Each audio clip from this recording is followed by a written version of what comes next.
Hello dear students. In the previous video, we saw what is join operation and we saw the example of join using two tables, EMP that is employee table and DEPT that is department table.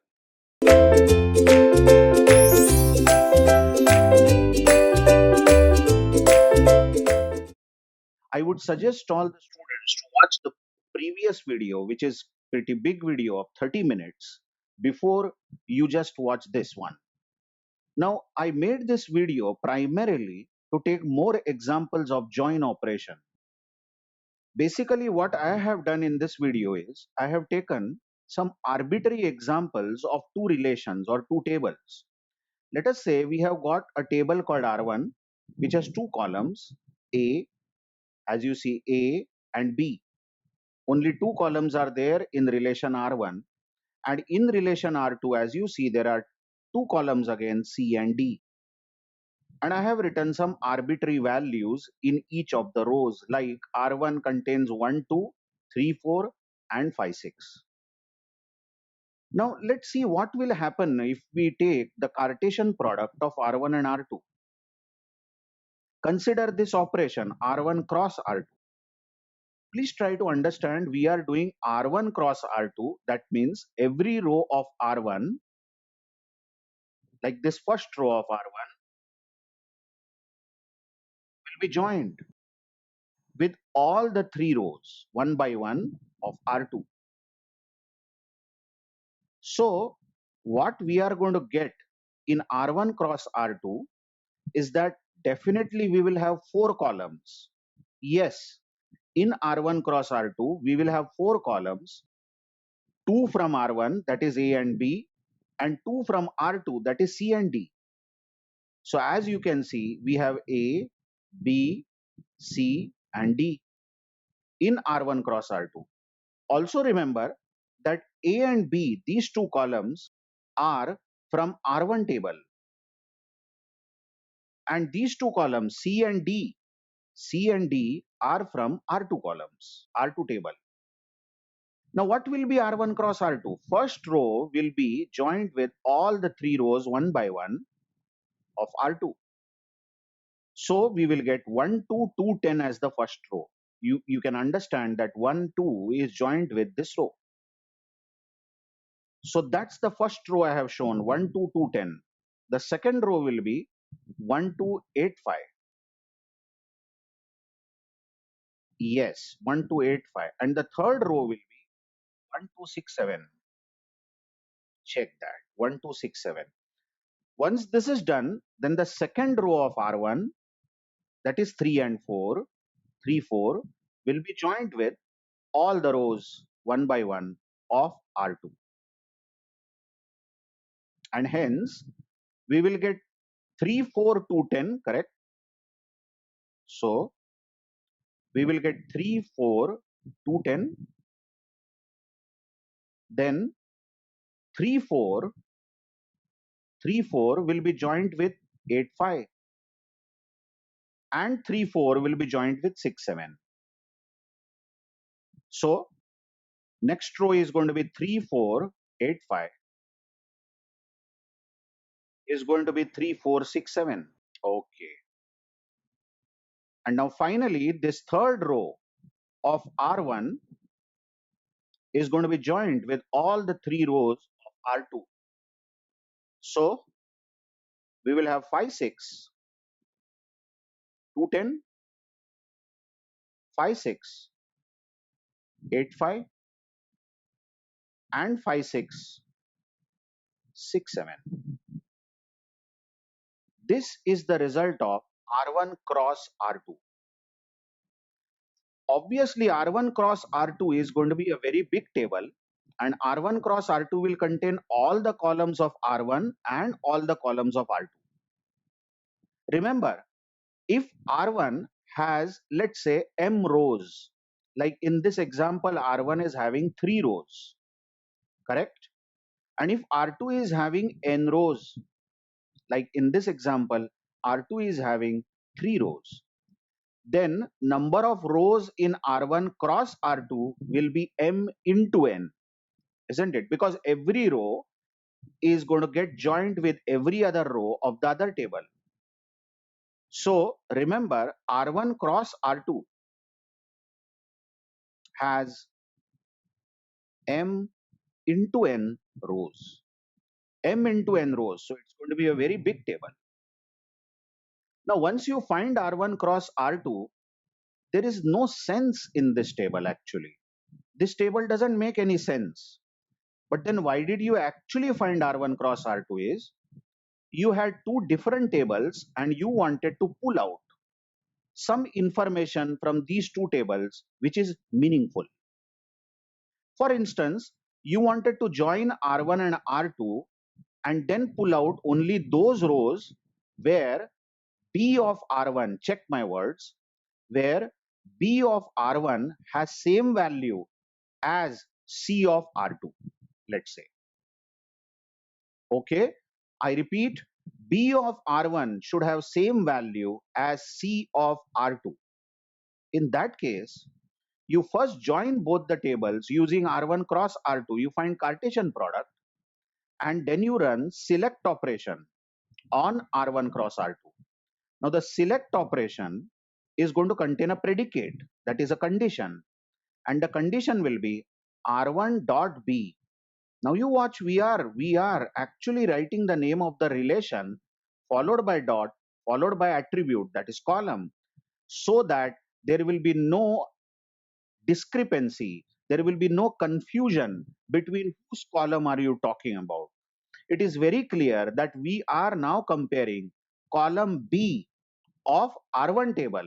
Is it equal to column C of R2 table? This becomes the predicate or this becomes the condition for selection.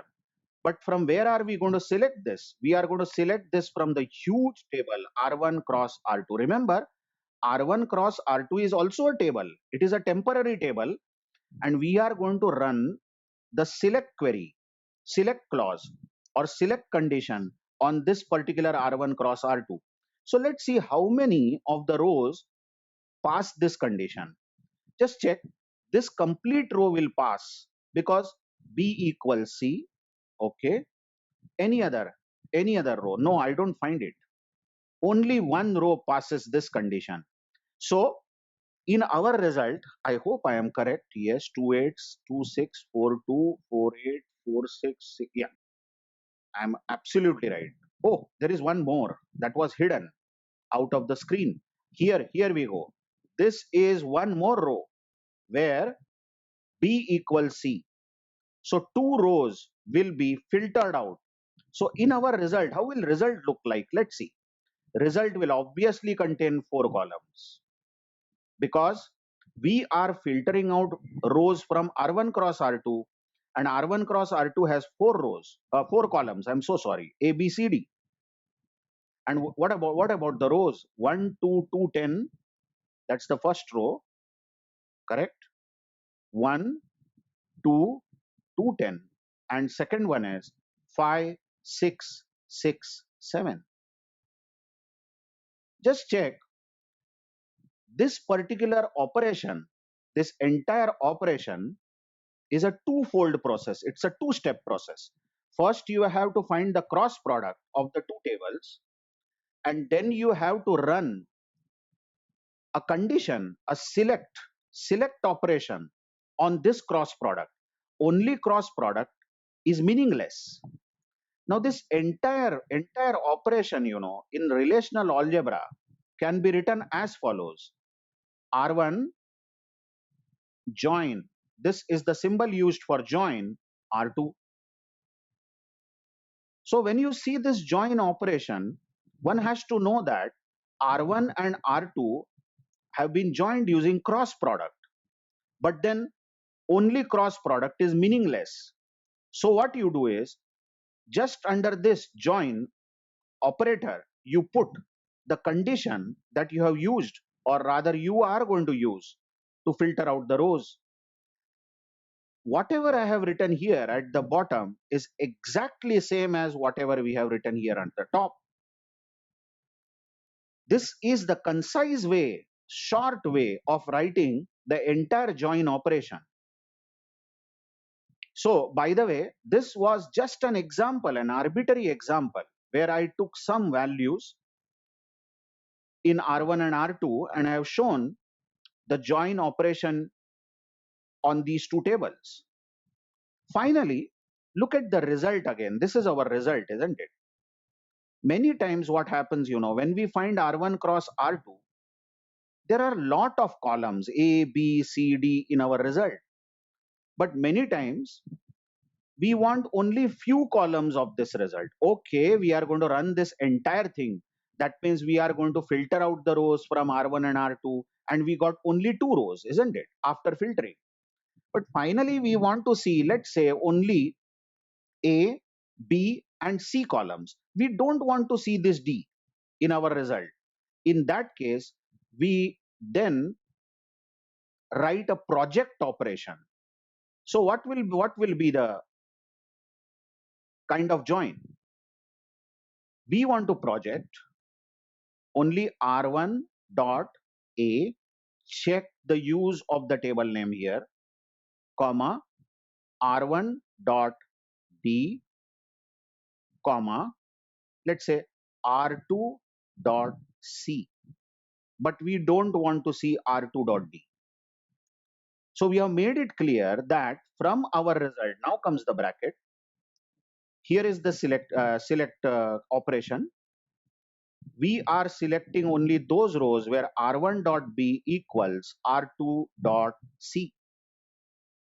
But from what? From R1 cross R2. Correct? So, first of all, this portion is going to give us the result of these two rows. Just check. But the result will contain all the columns A, B, C, D. But finally, we are telling that we want to see only the three columns A, B, and C using the project operation. Of course, maximum times, when you find join, when you do join operation, you don't want to see all the columns because R1 might contain 6 columns, R2 might contain 10 columns, then R1 cross R2 will contain 16 columns.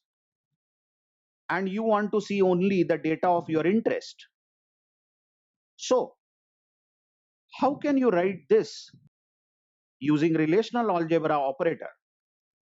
Okay, first of all, please try to understand that we are going to project A of R1, B of R1 and C of R2.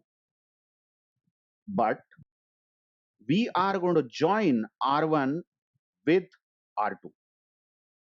And the join condition is R1 dot B should be equal to R2 dot C.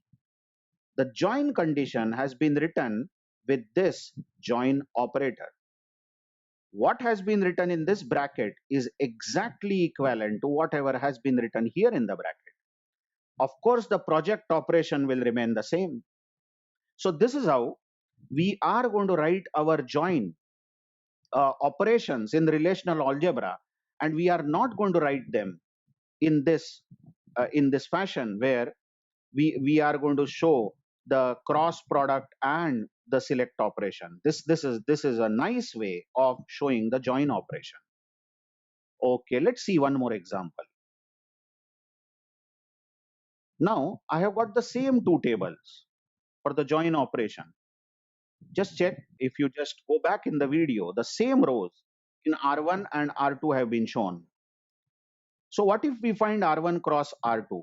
No point in explaining you that 1, 2 will be joined with all the three rows one by one. Same will happen with 3, 4, will be joined with all the three rows. And same will happen with 5, 6. So we are going to get 6 rows here. Okay. Now, what if we write an operation like this? Just check. Select R1 dot B greater than R2 dot C from R1 cross R2. What are we doing? We have first found cross product of R1 and R2. It contains 6 rows. But from those rows, we want to filter out only the rows where value of B of R1 is greater than value of C of R2. Check the result of R1 cross R2. This region, is from R1 and this region is from R2. So which are the rows in R1 cross R2 where value of B is greater than value of C? Just check. This is not the row because values are equal here. We want value of B greater than C. Not here, 2 and 8. Not here, 2 and 6. Yes, this can be the row which is filtered out. 4 is greater than 2. Not this one, 4 greater than 8 is false, 4 greater than 6 is false. But this will be filtered out. 6 greater than 2. Not this one, 6 greater than 8. Not this one, 6 greater than 6. What I want to explain is, please try to understand, when you find cross product, it is your wish how you are going to write the condition. It can contain equal to, it can contain greater than, less than, not equal to, whatever kind of comparison you want to do, you can. And most obediently, relational algebra will check these conditions and return the result. So only two rows filtered out, 3, 4, 2, 10. Let me write them. The result will now contain A, B, C, D, and I forgot the first row is 3, 4, 2, 10. Okay, 3, 4, 10, and the second one is 5, 6, 2, 10. 5, 6, 2, 10. Just check. From the result of R1 cross R2, only those rows were filtered where R1 dot B is greater than R2 dot C. And what if you want to see again only A, B, C, or let's say you want to see only B, C, D in your result, B, C, and D in your result, then you put a project operation, isn't it? So it will be project R1 dot B, check the use of the table name again, comma, R2 dot C, comma, R2 dot D.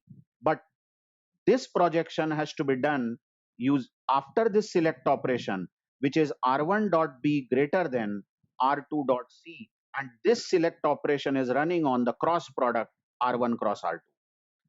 So now the result will contain only BCD. Check the result here. We are not showing the column A. So the result will now look like as 4 to 10 and 6 to 10. This entire thing could have been written like this using join relational operator, and we are going to do that always. I am writing all this just to make an explanation of what happens when we join two tables. So we have R1 and R2, and the join condition is R1 dot B should be greater than R2 dot C. But after this join operation, we want to project only R1 dot B, R2 dot C, and R2 dot D. Whatever I have written here is exactly the same as what we have written here, and this is how we write join operation in relational algebra. Let's see one more example. I have got the same tables here, R1 and R2, and let's say I write a join operation somewhat like this. Let's say R1 join R2, okay, where R1 dot B is equal to R2 dot. This is the join operation. Just check. I have now directly written the join operation. So can you just translate this, or can you just magnify this? What exactly does this mean? Do you understand the question first of all? This means that we are finding cross product of R1 and R2, and on that cross product we are running a select operation as R1 dot B equal to R2 dot B. This is exactly same as this, but we are not going to write this, but we are going to use concise operator, join operator. Have you found out one more thing, that R1 and R2 are having the same columns with the same name, and we want to now find out the cross product of R1 and R2, and we want only those rows where B of R1 has same value as B of R2. So which rows will be filtered out?